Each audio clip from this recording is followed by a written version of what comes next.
Well, good morning, friends, and welcome to Monday Morning Joy. This time digitally here in your inbox, doing a little video this time. Decided to give the writing a break this week. But I wanted to share some thoughts with you on this Monday morning about prayer. This summer, the Lord had really just been pricking my heart to study prayer more and pray more, not just study it, but actually do it more.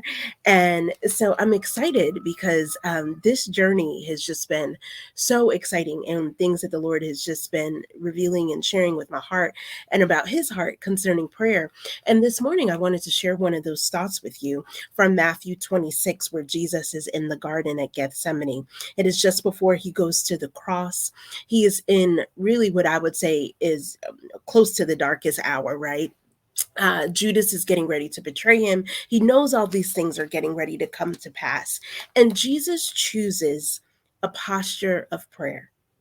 He chooses to go away.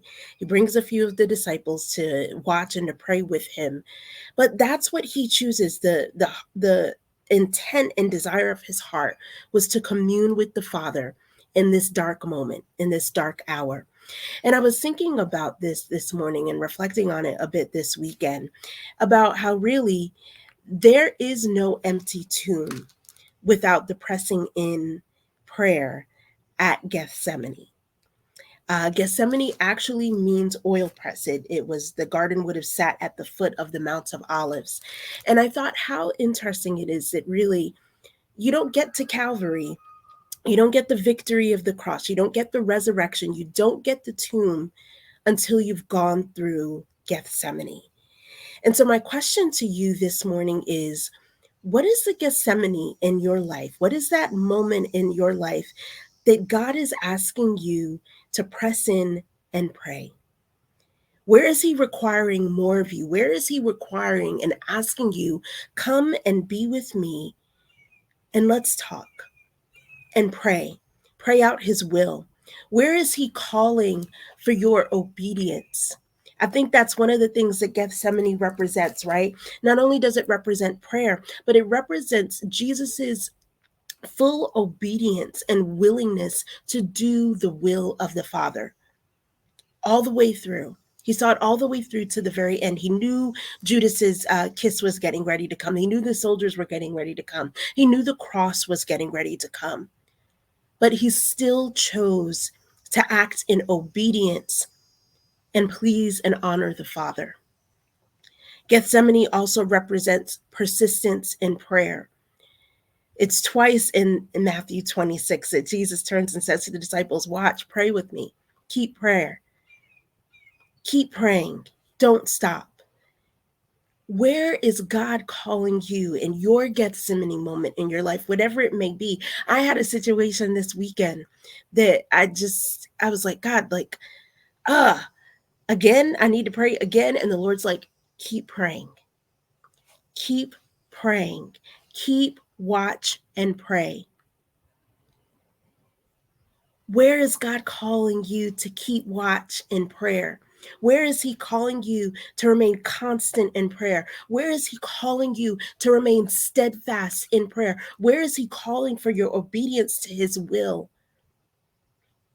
What is the situation? What is your Gethsemane moment? Because here's the thing about Jesus, right? Jesus pleased the Father. He honored the Father. Matthew chapter 3 says, and suddenly a voice came from heaven saying, this is my beloved Son in whom I am well pleased. Can that be said of you? Can that be said of me by our Father God? This is my beloved Son. This is my beloved daughter in whom I am well pleased. I believe that what pleased God about Jesus was his obedience, was his willingness to go through Gethsemane, was his obedience and willingness to endure the cross all the way to the end. I believe what pleased the Father was Jesus's willingness and persistence in prayer. Jesus prayed all the time. But even when it got the hardest and got the darkest and got the loneliest, right? Because we find that in the garden, even the disciples couldn't hang. And it was just him and the Father. And there he is, continuing to pray, continuing to press in, continuing to press out that oil, continuing to press out that grace and that strength that would be needed to endure the cross to the end. Is your life found pleasing to the Father today? Can he say, yes, that one will obey me? That one is going to do what I told her, what I told him to do. Is he going to say, yes, that one is going to keep praying? Because there's faith there, there's hope there, there's trust in me there. Friend, my encouragement to you today, don't stop praying. Whatever it is, whatever your Garden of Gethsemane moment is, don't stop praying.